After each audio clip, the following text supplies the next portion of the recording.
ಪೂರ್ವಜನ್ಮದ ಕರ್ಮಗಳಿಗೆ ಅನುಸಾರವಾಗಿ ಆತ್ಮವು ವಿವಿಧ ಬಗೆಯ ಜೀವಿಗಳ ರೂಪವನ್ನು ತಾಳುತ್ತೆ.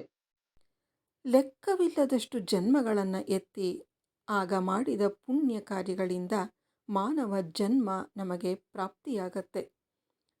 ಮನುಷ್ಯ ಜನ್ಮವನ್ನು ಯಾವ ರೀತಿ ಸಾರ್ಥಕಪಡಿಸಿಕೊಳ್ಳಬೇಕು ಅನ್ನೋದನ್ನು ಕಮಲಪತ್ಯ ಅಷ್ಟಕದ 4ನೇ ಶ್ಲೋಕದಲ್ಲಿ ಸ್ವಾಮಿ ಬ್ರಹ್ಮಾನಂದರು ನಮಗೆ ತಿಳಿಸಿಕೊಡ್ತಾರೆ.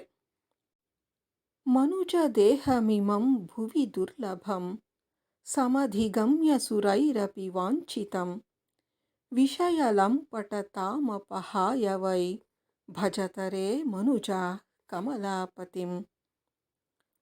ಮನುಷ್ಯ ಜನ್ಮವು ಅತಿ ವಿರಳವಾದದ್ದು. ಈ ಪುಣ್ಯ ಜನ್ಮವನ್ನು ಪಡೆಯೋದಕ್ಕೆ ದೇವಾನುದೇವತೆಗಳೇ ಧ್ಯಾನಗಳ ಮೂಲಕ ಅಪೇಕ್ಷೆಯನ್ನು ಪಡ್ತಾರೆ. ಇಂತಹ ಜನ್ಮವನ್ನು ಪಡೆದು ಕಾಮುಕನಾಗಬೇಡ.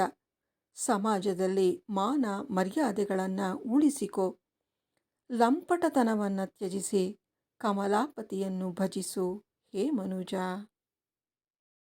ಮನುಜ ದೇಹಮಿಮಂ ಭುವಿ ದುರ್ಲಭಂ ಸಮಧಿಗಮ್ಯ ಸುರೈರಪಿ ವಾಂಛಿತಂ ವಿಷಯ ಲಂಪಟ ತಾಮಪಹಾಯ ವೈ ಭಜತರೇ ಮನುಜ ಕಮಲಾಪತಿಂ.